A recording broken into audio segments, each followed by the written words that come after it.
Welcome, welcome, welcome, welcome. Thank you for coming through the rain, a little bit of rain out there. I don't know where everyone came from, but we're glad you're here. My name is Chris Brown. I'm the Director of Alumni Relations here at SUNY New Paltz, and a proud... well, thank you. And a proud alum class of 1985. You are we are here today for the President's Talk. In just a few minutes, you'll hear from the 9th President of SUNY New Paltz, Dr. Darrell P. Willer. But before we get started, I just wanted to recognize a few people in the room. First, Erica Marks, the Vice President of Development and Alumni Relations. Please stand up. Many of our foundation board board directors, alumni council members, college council members, New Paltz faculty and staff, and our students. It was great to see our students with breakfast today, right? It was good to just interact with our students. Thank you for coming out. As you guys probably remember from being a student, getting up early on a Saturday doesn't happen too often, so we were glad to have them here. Also, I want to recognize some folks wearing a medallion that they were inducted into our Lantern Society last night. So everybody wearing a medallion, celebrating their 50th anniversary. Thank you for being here as well. But now on to the person you came to see. He came to us in July of 2022. He has made a positive impact on this campus. Students love to be in his presence. This past spring, I had the pleasure of introducing him to alumni in Atlanta, Washington, D.C., and New York City. But today, I have the pleasure of introducing him to you here on SUNY New Paltz campus in Science Hall 181. Your president of SUNY New Paltz, Dr. Darrell P. Willer.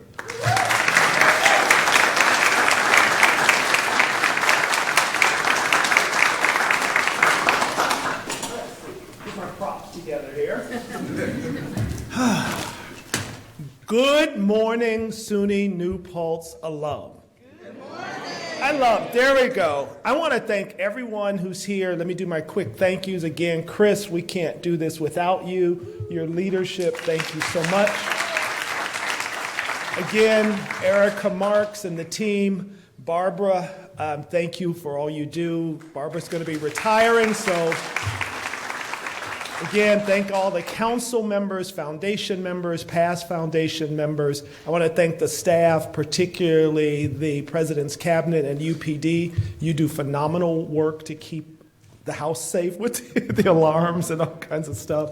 And I want to thank our team working on videography and making sure that we keep a positive image. And of course, I want to thank my husband, Donovan Howard, who's right there in the corner, for supporting me in this work. If I left you off the list, attribute it to the head and not the heart. So let me begin. Let me dive right in. This is about you as alum. I'm going to turn that off shortly so that we're not distracted. Actually, Isaac, you want to come up and bring this down for me if you stay there and then I don't have to focus on it. So it's not a distraction. We'll put this back up at the end of my presentation because I may make reference to it. These were this year's pictures. But I want to begin by saying how much this institution benefits from the contribution of our alum. That you, regardless of class, and I know coming over here, I met somebody who specifically introduced themselves, class of 1985, class of 1983, so let me just go around. How many people are here from before 1970? Anyone here before 1970? Somebody was about to put their hand up. You weren't even born in 1970. Before 1970, in the back of the room, we have two people before 1970. Let's see the hands of all of our 1970s graduates. 1970s. Look at that. Phenomenal. 1980s. All right. 1990s. All right. Looking at each other, you can't remember what? All right, you were in the tripping fields. Okay. All right. 2000s. Yeah. 2010 to 2019. If you got 2 degrees, you can go twice. And anybody in the past 3 years, 2020 through 2023. Yep. So collectively, we've got class representation that spans more than 50 years in this room. So context is everything, and in the spirit of Sankofa, reaching back and looking forward must occur at the same time. We rely on the connectiveness of our alumni network, which now, Chris corrected me last night, unless something happened last night to 1 or 2, we have 72,000 living alumni across the country and the globe. So you're part of an ever-growing network of colleagues. You give with time, treasure, and talent. You support scholarships. You influence us in ways of thinking about how to do more, to do better, to do deeper, to do stronger. You remind us of the pains that you may have experienced here, and some had pains, let's be honest about it, but you also keep us cognizant of the joys that keep you connected and why people will make time to come back, because you believe in what SUNY New Paltz has done for you, is doing now, and can do in the future. The role and purpose of a state university is, and those of you, particularly students and faculty and staff who are here now, you know I carry the mission of the university in my notebook to remind me daily why we do what we do. And at the end of the day, there's 2 reasons we exist. Those of you who are old enough to remember the original Colonel Sanders in his early commercials, he said, we do one thing and we do one thing right? That's how he made his claim to fame and grew his mission. We have 2 reasons for being. The first is as a conduit to excellent education. That is the first and primary mission, and it's accomplished in many different ways. The second is that we must be a value added to the citizens of New York and beyond. If, as a public institution, people cannot look to us and say, this is something to be proud of, whether it's our Dorsky Museum, this beautiful building, our science and engineering program that advances the spirit and contributes significantly to the region, our fine and performing arts program, our outstanding school of education, the rich tradition and opportunities through the Sojourner Truth Library, our vast offering in liberal arts and sciences, our world-class School of Business, and everything in between. This is what makes communities prosper when they have a world-class public institution in their environment. And as the only 4-year public institution in the Hudson Valley, we are proud of that. But we also cannot do it without partnering with our community organizations. Most notably, and I'll talk about some examples as I go through my hour with you, and I'm going to keep very close watch on the time because I could, wax and wane on the beauty of being here. We're doing some phenomenal and important partnerships with SUNY Ulster, SUNY Dutchess, and SUNY Orange. Not only do they provide students, but the partnerships and pathways. We're working very diligently with SUNY System that has a new chancellor. If you weren't aware, Chancellor John B. King started in January of this year. He was the Secretary of Education in the Obama administration. He has served as a New York State Commissioner of Education. He's been in higher ed and New York systems, and I have found him to be an absolute pleasure to work with.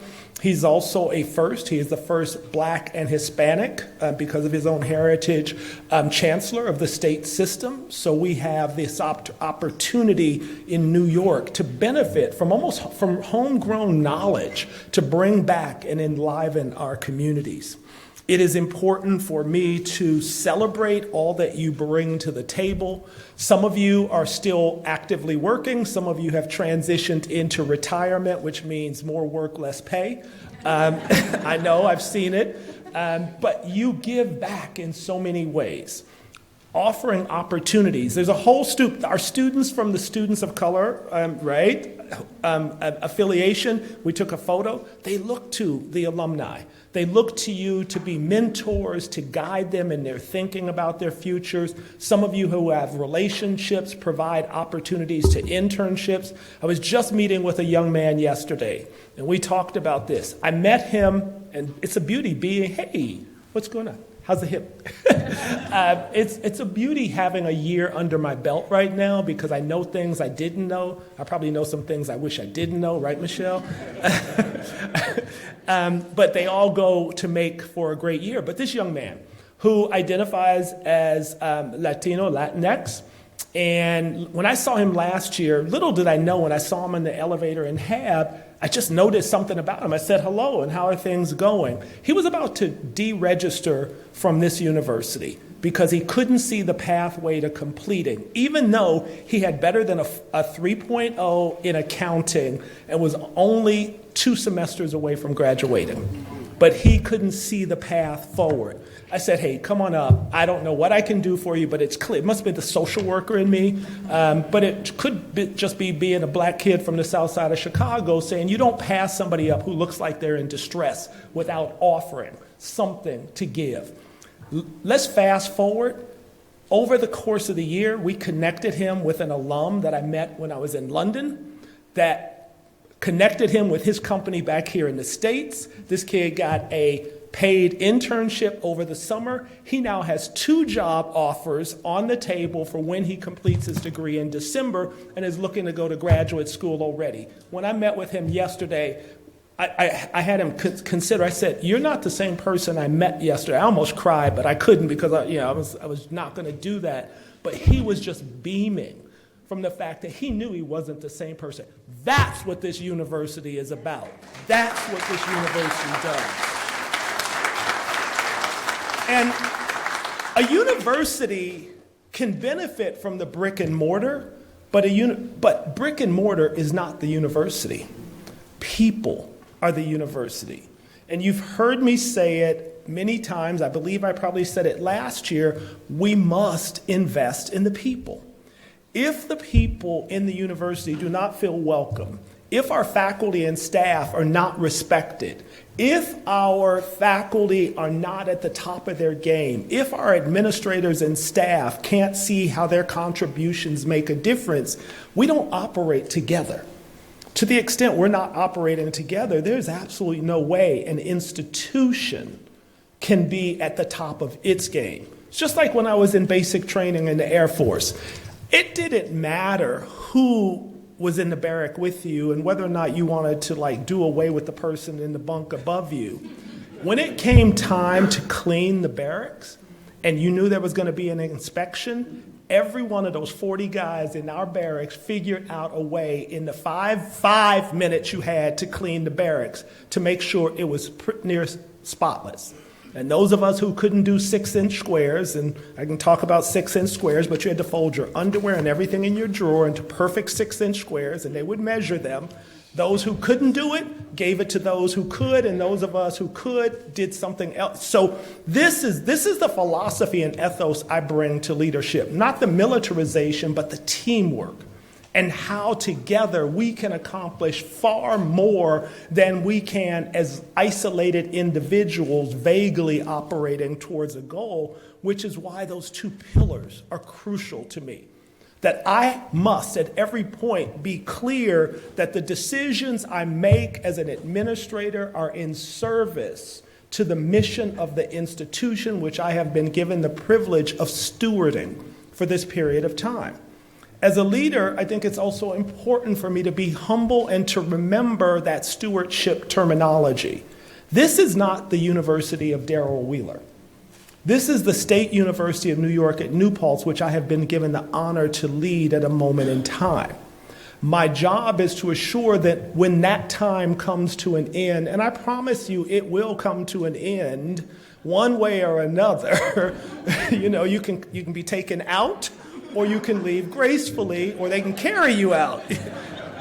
But the point is, it always comes to an end. And every day I have to ask myself, how is what you're doing today supporting where you think and hope it will go? And what is the legacy you want to leave? So I try to instill that in the community, the team I work with at the VP table, in my communications with the folks that I see every day. And I keep looking to my UPD colleagues because you've heard the story. My dad both my parents worked at the University of Chicago.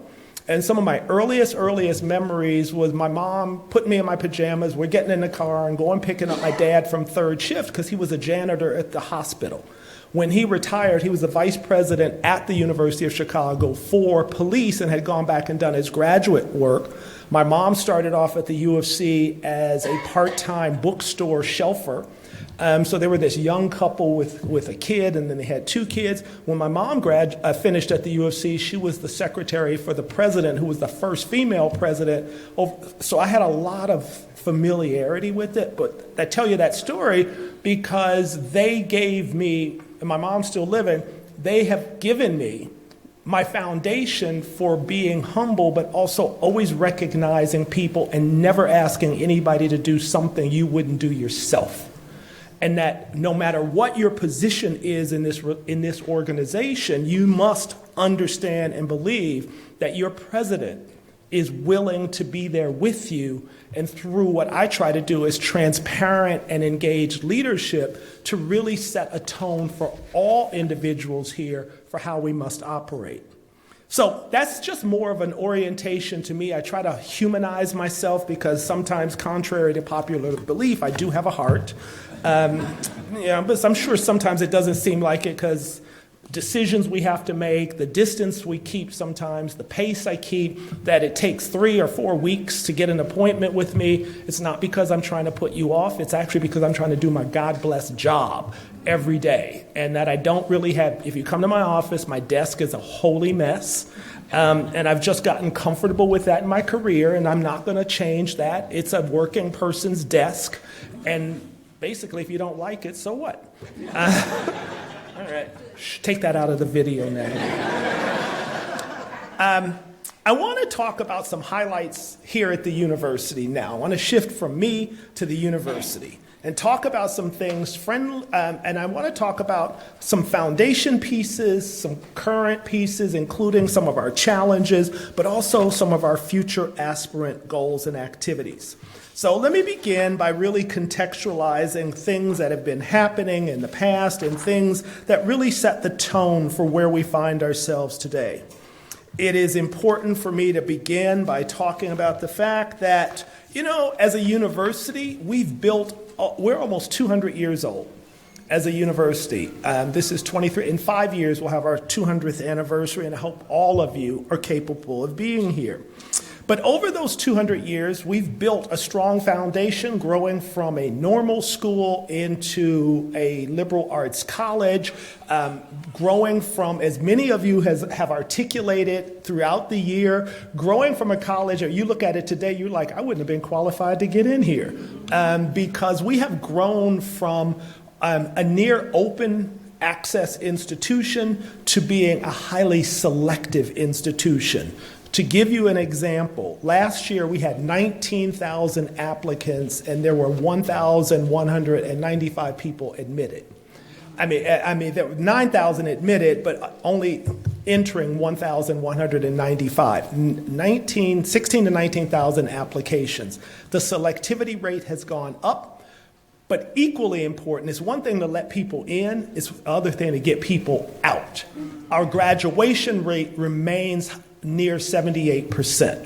And yes, there's certainly room to do more, but I find myself in places, I'm in meetings and I'm talking to people who are bragging about their institutions. I quickly pull out the phone and look at their graduation rate.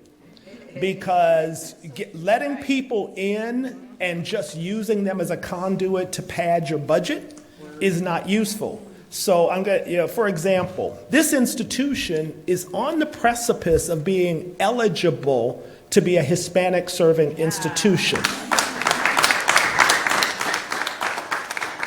let me say, I will not co-sign on us becoming a Hispanic serving institution unless we get the S right. Serving to completion, because there's another phrase that's known in the field, an Hispanic enrolling institution, letting them in and not graduating them. Unless we have everything in place to make sure that people who come here can succeed here, it's not enough for me just to say we have the banner. Because not only that, in the federal world, if you get it and lose it, it's a black mark on you for your institution. So we are not going that route until we have the apparatus in place to do it. We instituted this year some wonderful activities. We reframed student orientation period. Last night somebody said, well, we used to have an orientation week. Well, we've gone back. We do have an onboarding orientation week. One of the differences this year, because how many of you, when you were in college, called your mom and dad to have them call the president to make a complaint for you? Exactly. I can get, you look and go, but I can tell you, last year in my first week here, I had phone calls and emails from parents saying, this is an emergency. My daughter's jeans are stuck in the washing machine, and what are you going to do about it? I had parents contact me and say, it's a shame you baited and switched on us, because my daughter called me and said she has nothing to do during orientation weekend. Are you going to make cornhole or ice cream social something? And I want a response now. We have to take into consideration, it's a different world. 'Cause like many of you, and I talk to folks, my mom and dad would have said, Ann. They're like, you, first of all, we had to pay for phone calls in, and you're like, you're wasting money to call to tell me that? That it just doesn't work that way, right? And you say, okay, they would have been, or they would have said, I have a solution for that. I'll be there in 5 minutes to take your ass home. That's what they probably would have. So we don't have to worry about this no more. You can come right back home. Pardon that A word. If you've never heard that before, we can just find that a little bit later. I try to keep it real. But for example, this year we instituted something called Sip and Cry. Sip and Cry was a formalized event during move-in week where we gave parents tickets. We said, you got to leave the dorm. You can meet us over here for a drink, and then you got to go. We don't know where you're going, but you got to go from here. And we helped the family ease out. I say that in part because we talk about recent history. COVID and other situations have had an impact on our students' well-being. They've had an impact on our faculty and staff's well-being, and we're paying very close attention to that. So we know that the history of the school is strong. We know that you're testament to the fact that we can succeed. But let's talk about where we are today. There are current challenges, and let me speak explicitly to several. You would have to have been under a rock and buried not to know that in the past 3 weeks, since October 7th, the world has shifted again. If this had been 2 decades ago, I'd have said on September 11th, the world shifted. If this had been 50, 60, 70 to 80 years ago, World War II, I'd have said the world had shifted again. Notice the pattern. The world shifts, folks. I wish that I could guarantee anyone in this room the world would not shift. I would be a liar, and as my aunt would say, and the truth ain't in me. There's no way anybody can promise you the world won't shift and won't shift on a dime.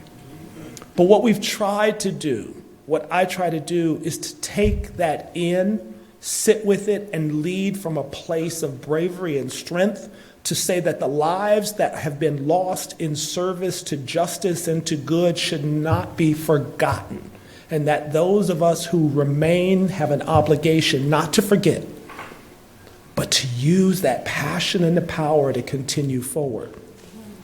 We have a responsibility as a community to make sure that this institution, unlike what we're seeing in certain jurisdictions, doesn't fall prey to purging the content to make some people comfortable. A solid liberal arts education is still a critical value. Preserving that is essential. Creating a sustainable SUNY new Paltz is really, really important at this moment in time.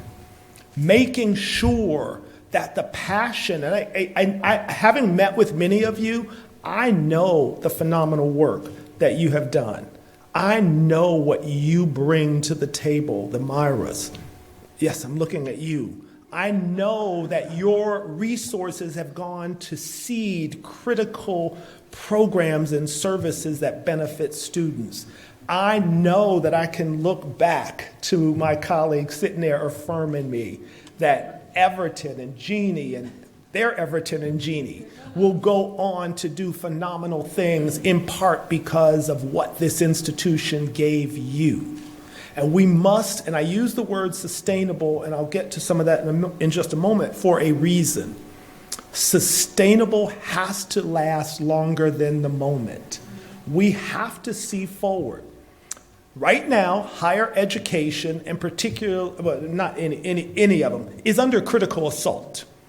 It's under critical assault because what people say is that you are an indoctrinating institution for liberalism. This is the view for many, and that's what fueled what we're seeing with the purging of content. I know it's horrible, but that's what we get. And it's my obligation to make sure that I not only confront that, but to make sure that I have something to back it up. To make sure that within this university's walls, we have curricular content and impact that shows differently. So when we look at our institutional resources and we look at the HVAMC, which is the Hudson Valley Additive Manufacturing Element, which is a critical part of the School of Science and Engineering that brings value to the community, the students and faculty in that program benefit from the liberal arts education that brings critical thinking and design and innovation to the work that they do. When I look to the School of Business that does the incubator hubs, the innovation hubs, that is a place where it is seeding within this region the planning and design of new and future business opportunities, but they have an eye towards and benefit from the liberal arts composition and content that our students and faculty bring to the table.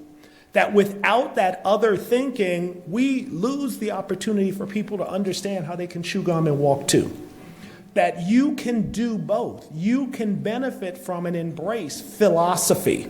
Boy, I have met so many philosophy majors, when I say a lot, at least 10, who are now millionaires who did philosophy here. And people would ask, what do you do with philosophy? I can tell you what you do with philosophy. You go on and make a lot of money to give us some of that back. We hope. But the idea is it's not always about the degree that you get. It's about the character that it builds and how you use that across the lifespan. And that's why there is a value in a 4-year liberal arts education. Challenge to liberal arts. 2, fiscal realities. A romance with no finance is a nuisance. And there's no fibbing to that. Try going to a theater on a date with no popcorn, you are going to get no love afterwards. I mean, no money. All right? It ain't going to happen.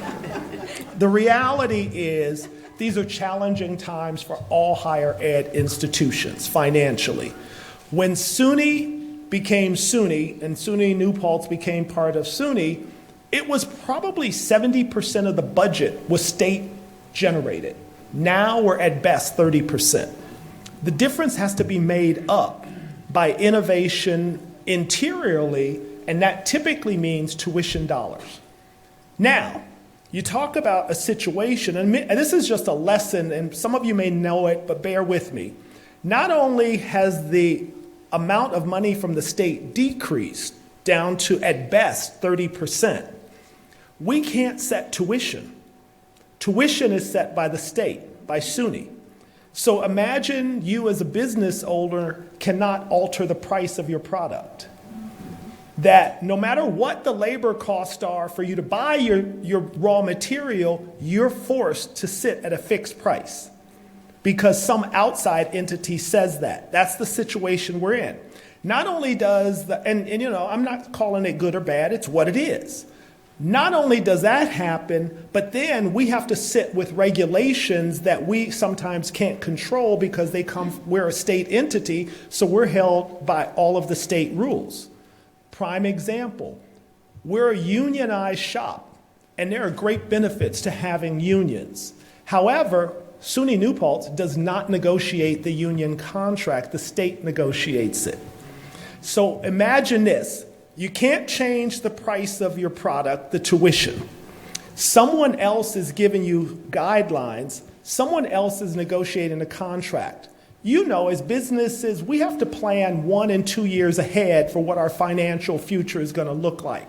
So here we are, we plan, and Michelle, our VP for Finance, will correct me if I'm getting any of this conceptually wrong, and we plan for next year. You always plan a year ahead. The contracts come down. They're good contracts. I think everybody's happy that we got the contract.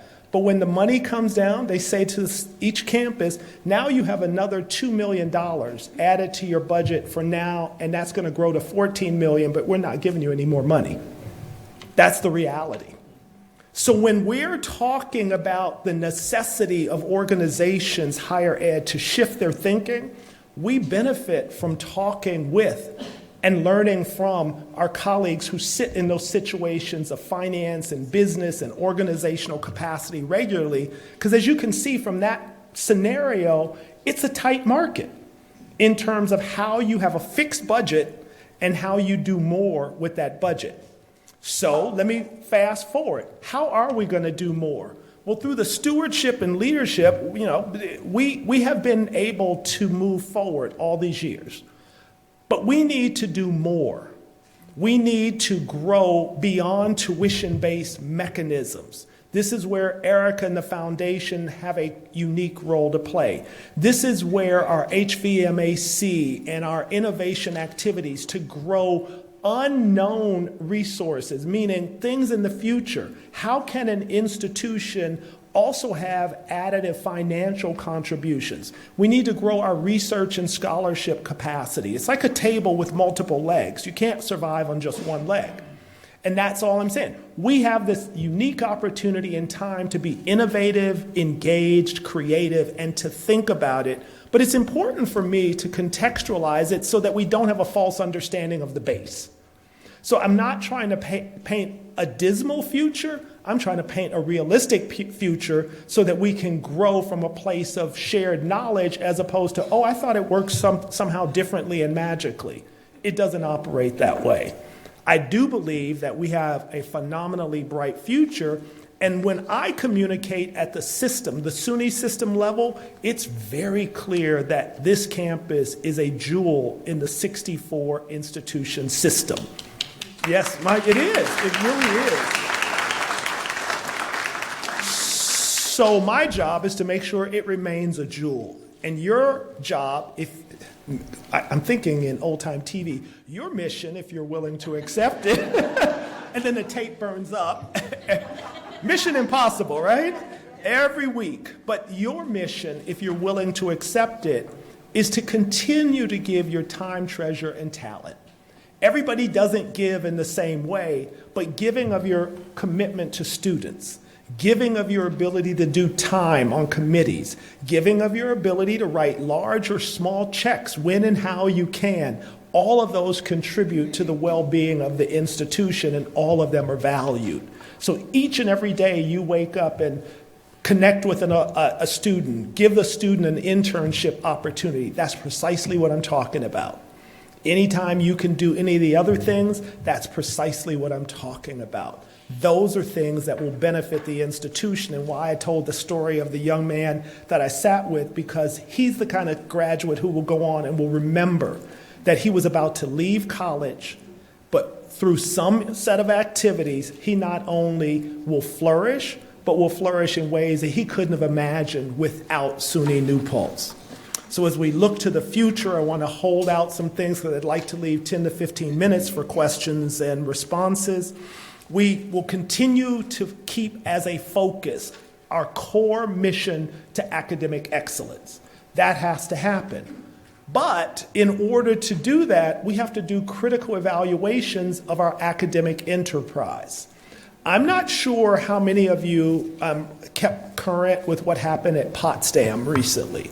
SUNY Potsdam? Anybody know about what happened at SUNY? Some of you. Let's say some of us do. Come on, put your hands up. Mostly insider trading kind of stuff. SUNY Potsdam is one of the 64 SUNYs. About 2 months ago, under a new president, which she knew it coming in, they had to cut 14 or approximately 6% of their academic programs, including letting go of all faculty and staff associated with those programs. They are not closing, but they had to make critical decisions to not close at this moment. But remember the financial model that I put out there for you, the unfinanced mandates, the controls. That's the environment in which we're operating. And at a meeting of SUNY presidents this week up in Albany, and that president was there was really deep discussion, not only about that campus, but about every campus and the absolute necessity for every campus to evaluate its programs, its financial operations, to make sure you have a sustainable, hear that word again, a sustainable model. The decisions that we face as academic leaders, we know are looking into the future. I have no doubt I will rattle some nerves with decisions that I have to make. But I want you to hear, and I hope you have confidence that ultimately the decisions are in the best interest of the institution, because sometimes short fixes lead to big problems down the line. That sweeping things under the rug and taping them together so that they look good for a while only serves for a short time. We will be embarking on a strategic planning process. We're looking to hire a consultant, and so look for inquiries. And so when you see SUNY New Paltz strategic planning, an email coming to you to ask you to participate in a focus group or talk to us, please don't delete it. It's not the same as asking you for money. What we're asking you for is to help guide us on the sustainable strategic plan. The plan will officially launch, the process for planning will officially launch in the spring of 24, January, February. So mark that dates. If you see the emails, please don't delete them. The plan will conclude in 6 months. That may seem like a short period, but given the scenario I just described to you, my philosophy is we don't have time for academics to play around with this for a year. We have to act now and decisively. This will be an all-person on students, alumni, staff of every rank, from maintenance to the most senior academic. Everybody will be asked to participate so that we come away with a plan that, as I have, the metaphor that I've been using is that we have a plan that fixes the plumbing and electricity and not just making the facade look good. That you know when you've bought a house, you're excited about it, but then when you do that audit of it or you have your contractor go in and they're like, you can buy it, but I'm telling you it's got termites. You turn the switch on and the water comes on through the light sockets, and you turn the faucet on and the lights go off. That's not the house you want to buy. We have to make sure that our systems are operating properly. We live in an age of information science. We must be an institution that's capable of filtering and using information and our available resources to remain agile and sustainable. That we have to have a plan that will cover approximately 3 years that positions this university to then build out all of the things that it needs to do. Now we have to chew gum and walk at the same time. So while we're building a plan that stabilizes those factors, we're going to continue to grow the programs that we know we have to grow. So those of you who lament the loss of nursing, look for big news coming forward in the next 6 to 12 months. I have no doubt, there's seats up front if you want them. I have no doubt, and I promise not to harass those. Come on, feel free. I have no doubt, a little birdie has told me that we have enthusiasm from the highest leadership that this institution will work with SUNY Ulster to create an RN to BSN program that will live here at this institution. We know that we have to grow other programs. So within the School of Science and Engineering, we're looking at new engineering programs and probably venturing into environmental science as a critical area, especially given where the planet is today. We know that we have to invest, as I said, in the people. So in the spring, during the inauguration that I launched, Donovan and I I didn't tell Donovan until after I made the commitment, we launched the President's Innovation for Staff and Faculty Development with a $25,000 seeding gift or pledge. We know that it's growing. I know somebody last night told me, because of you, I'm shifting where my money's going into that fund. If you don't know about it, it's on the website, but please happily talk to Erica and team. That fund will help. Given the constraints on fund, that fund will be specifically devoted to advancing faculty and staff's growth to be the best at their game, faculty and staff. We know that we have to work with our faculty and staff to benefit their knowledge and concepts. So we're making sure where we have resources, we're investing in faculty and staff going to professional development meetings. When I came on board in last year, I have colleagues who want to do their best, and they've been here 30 years and have gone to one professional development meeting in 30 years. Not because they don't want to, but because we haven't prioritized it. And I heard how many people said, wow, that's not sustainable. It's like doing surgery based on Marcus Welby in the good old days. That's not the same surgery you want today. You want the same compassion, but that tool set, that knowledge base has to have grown to be contemporary. So we are investing in our faculty and staff. We will make investments in buildings and things of that nature, but on a planned agenda. So, again, Michelle, correct me if I'm wrong, when we have an idea for a building, because we're a state entity, we can't just go and build it. I know, because I live in the president's house and the dishwasher went out. It took 2 months to get a dishwasher back in there because it's considered state property and you can't modify it without. And so we sat for a while with a bucket under the sink, really, to make sure that the water didn't leak out, because that's just the way you have to do it. Because believe it or not here, presidents have been fired for altering the house because it's a state property. And you have to follow all the state rules. It would be like going to Albany and altering the Capitol building, right? So I now live in public housing, which is a good thing. I'm not homeless.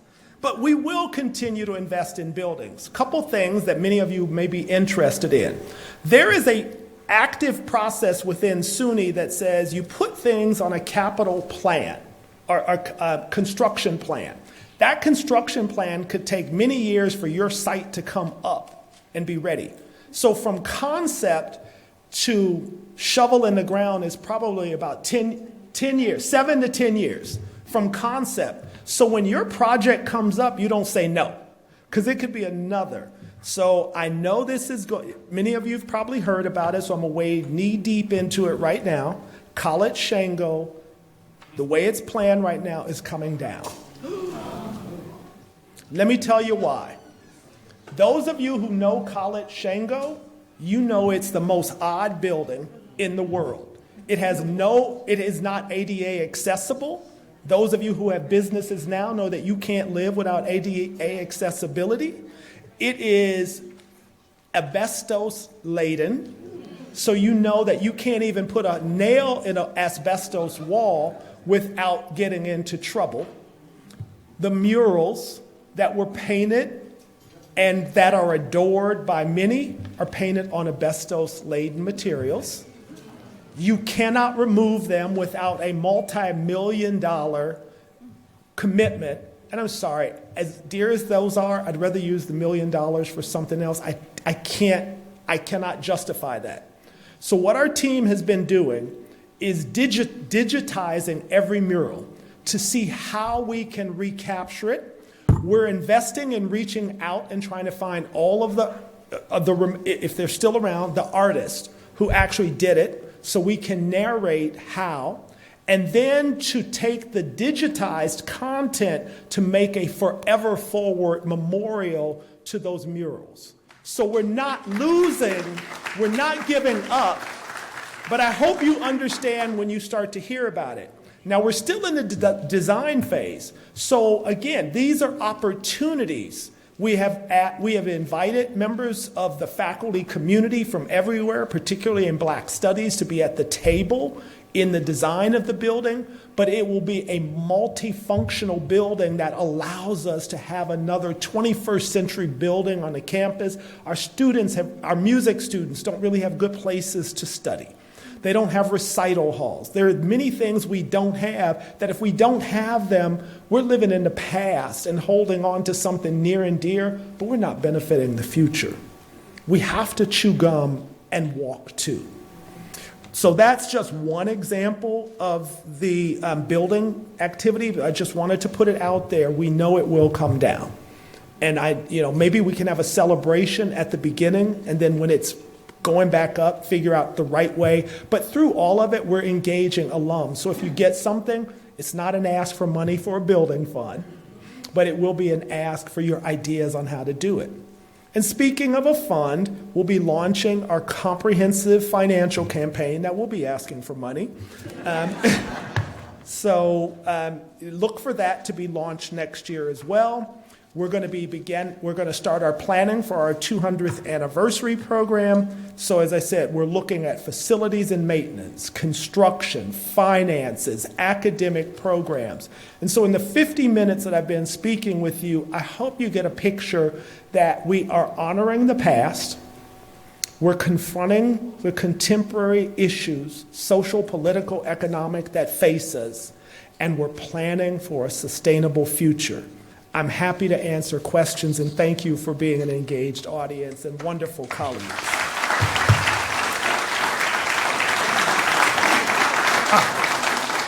Okay, so I clicked that back on. There is one thing that I do want to show you. I told you what a gem and a jewel the Dorsky Museum is. I'll let how many of you have seen, what's it called, the bricks around? The Walk of Honor. How many people know where the Walk of Honor is? That big statue in front of it is done by Mr. Richard Hunt. Richard Hunt is almost is 90 years old. He's a world-class sculptor. We had the honor of Dorsky Museum honored him this year with the first ever Lifetime Achievement Award. I want you to see this video because it has meaning for me as a kid from the south side of Chicago to go back and interview a living legend. But we here at the university hold 41 of his pieces. And he is just now completing a piece, or has completed a piece that will be part of the Obama Museum. So we will continue to rise in our stature as a repository. I'm the president at the State University of New York at New Paltz. All right. Questions for me while we get this fixed, because I do want you to see the video because it's phenomenal. Not just because I'm in it. Because actually, Natalie, who was there with us, knows I hate hearing my own voice. Who had their hand up? Oh, the mic is live. So questions. Or I can bring you the mic if you don't want to be up. I have a question. All righty. Oh, I don't need the mic. I went to school in New Paltz. I can. So talk so that the video. You talked about stewardship. It's really what you were talking about. And you talked about the engineering program. You talked about the nursing program, which is great because my wife, who went here also, had to leave because it wasn't a nursing program back in those days. And then there was, and I guess, what else do you see when you look around the corner? Is it engineering? You mentioned environmental science. Where is it that the university needs to go to be relevant, to draw students, to build that community value? So thank you for the question. One of the things that I see happening with students is they're admiration for and engagement in. I got 2 majors, 3 minors, 4 certificates that I'm working on. So they're piecing together something that doesn't exist. That's the future. Pulling on the resources of a vibrant school to help people to get content that allows them to feed their diverse thinking. So how can you get a credential, a degree in sociology that feeds your interest in dance and engineering at the same time? So that within the same umbrella, you use the core competency. That's the future, I think, because there has been a critique of liberal arts education, which we really have to embrace the critique that it has fallen out of alignment with where people actually are. And I know, not here, but in a prior administrative position, I went to review the syllabi, and I told the team I was going to do it. I had a professor write, the administrative assistant say, do we have any more typewriter ribbon and eraser paper? This was only about 10 years ago. So if your syllabus is still stuck in typewriter and erasing tape, we have a problem. So that's why we have to invest in our faculty and staff, along with the input from our students, to create innovative programs that may build on the backbone of things that are here, but step up to where we need to be. So things like sustainability. How can sustainability and environmental well-being or social justice and peace be part of an engineering curriculum? Designing something that doesn't exist is really the future. So when I've talked to people about nursing, and you'll probably support this, having nurses who are ready to hit the unit and cut 6 months off of their orientation time is the future. Having people ready to do that will mean that our nurses will be snatched up like that once they're admitted, they'll have 5 job offerings just because they're admitted to a program that graduates nurses capable of not only doing that, but also knowing how to use information to be able to advance from clinical care to hospital care to community care. I think those are the futures. We're going to try this again while you think of a question, because we have a couple minutes. Yeah, the computer might be. The computer might be just having technical difficulties. Okay, I'll let you keep trying. Yeah. I went to New Paltz, and I guess people in my 50-year program, I would say most of the school was teaching. Is there any teaching anymore? I just retired. So. It was in my notes and I didn't do it, so Erica's probably looking and going, perfect timing. Let's see if the computer comes back up. You keep playing with it for me. So I forgot to say, and how could I forget this? This year, SUNY New Paltz received the single largest gift that it ever has, $6.37 million. For an endowed professorship in the School of Education.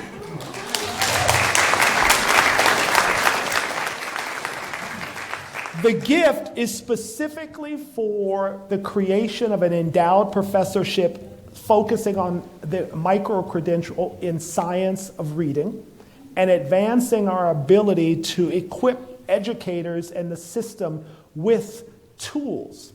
And we focus on advancing the competency of teachers to be able to eradicate the gap in literacy. So it's broadly in literacy. So, yes, we're there, and the biggest single gift ever landed first.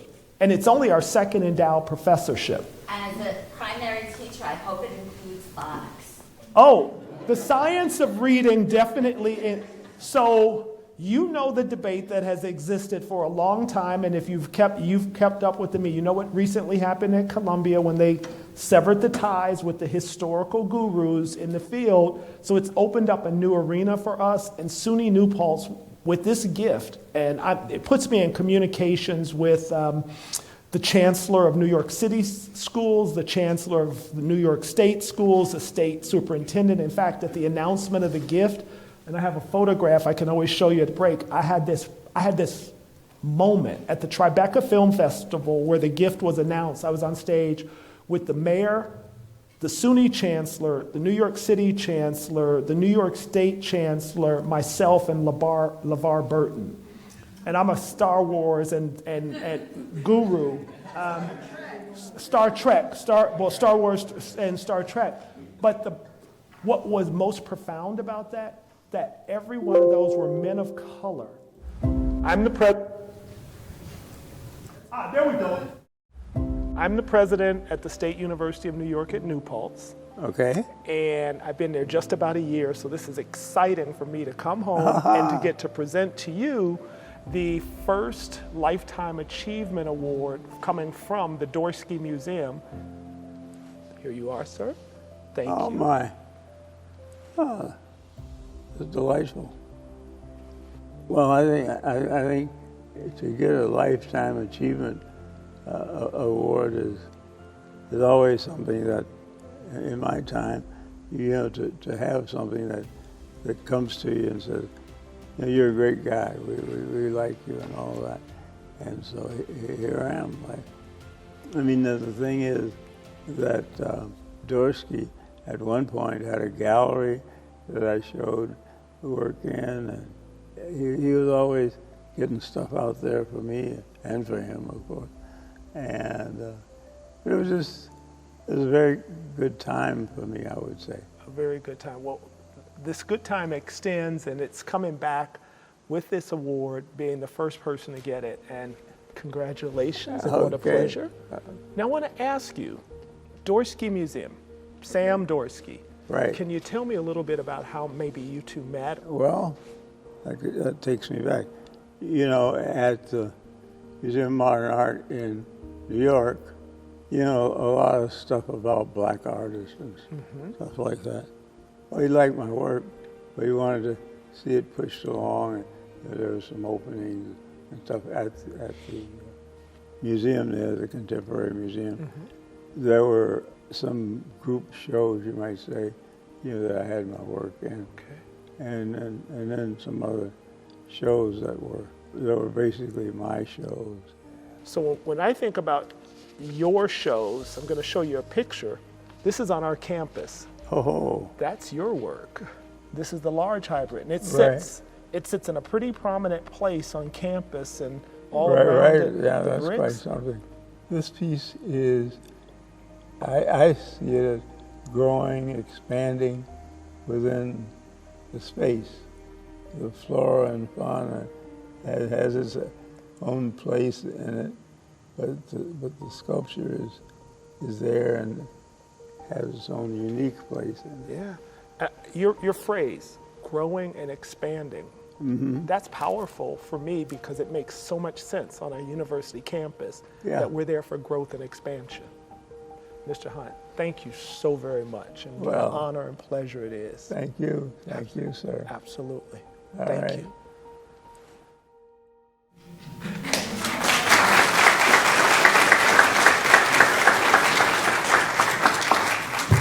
So we have an hour for lunch. I'll take one more question, and then Erica, wait, can we get the mic back here? Because we're picking it up for recording purposes as well, so that you can be on the video at some point.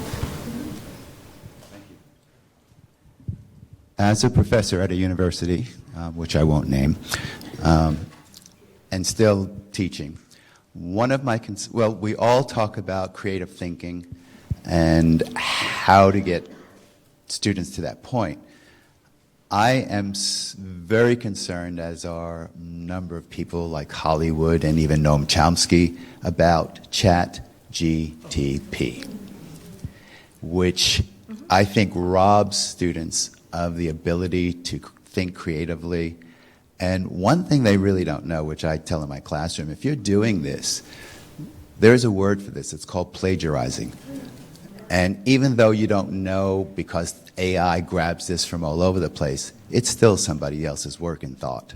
So how do we navigate around this new field when we talk about expanding and growing?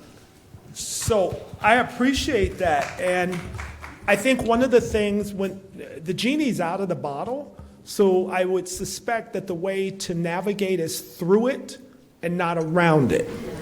And that to try and avoid it and not make it part of a critical inquiry process, I think will set us up for absolute failure.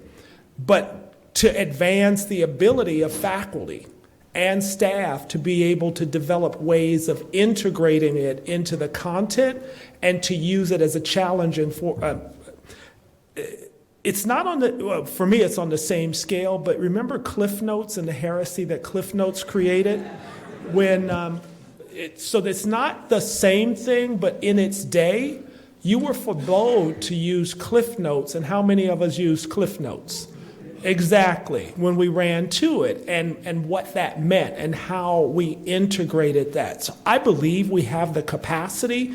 We have to understand the tools. So you talk about innovative ways. We need to make sure that our faculty understand what it is and how to be able to use their knowledge and to redesign their classroom space to get to what you're saying remains critical inquiry.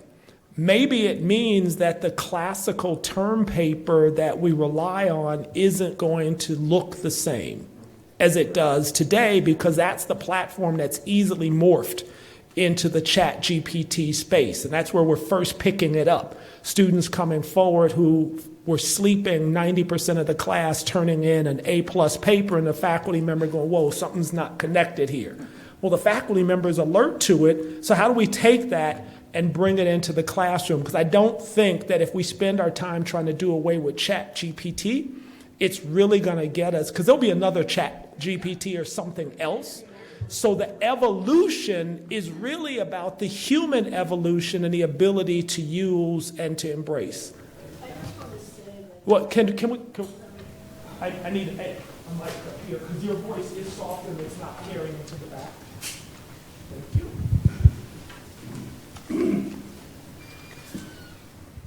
I just want to say that I had a situation where I was confronted by this kind of behavior from You a also are in student. a collegiate classroom space. Yes. I was a professor, and a student handed me a paper that was obviously computer generated. I could not go there, but I asked I thought it was a pretty cool thing that I did. I just asked her to give me her rough draft, and that I was inviting her to come into my office hours to really figure out where the thesis statement got lost. I also went to the library and checked if she had taken the books that she put on the bibliography. And, she never materialized in my office. It went on for about 6 weeks, and then I gave her an F. This is at Harvard, where 98% of the students get an honors diploma, and she was so mad because she was one of the few who could not get an honors diploma because I failed her on that paper. So let me correct something and see. You didn't fail her; she failed it. Yeah, exactly. But So- I was brought in front of 16 people For your bravery. to justify my behavior. That's I right. did not go into the computer cheating or anything because I couldn't prove it. So I just say, hey, she didn't write a paper that was intelligible. You're welcome to try to figure it out. And so I wanted to see where she went wrong. So here's an example of how the human element can be used. I mean, I remember as a teaching classroom, I knew that cheating was going on an exam. So what I did for one exam, I created 3 versions of the same test and reordered the questions, and I knew who the cheaters were, and I sat in the back of the classroom. They looked at it, and they looked at each other, and one of them did like this.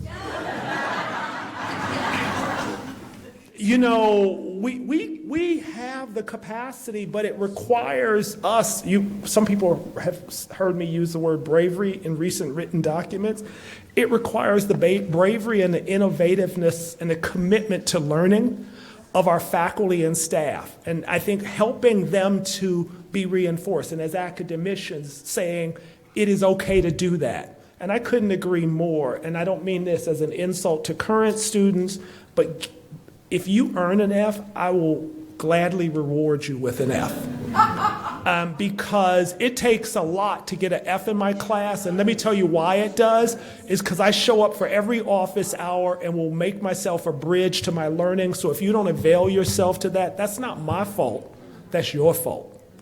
And if you have a problem, as we started this discussion, I'll ask your mom and dad to join me and have you explain in front of them. You're shaking your head already. You know that would not have worked, right?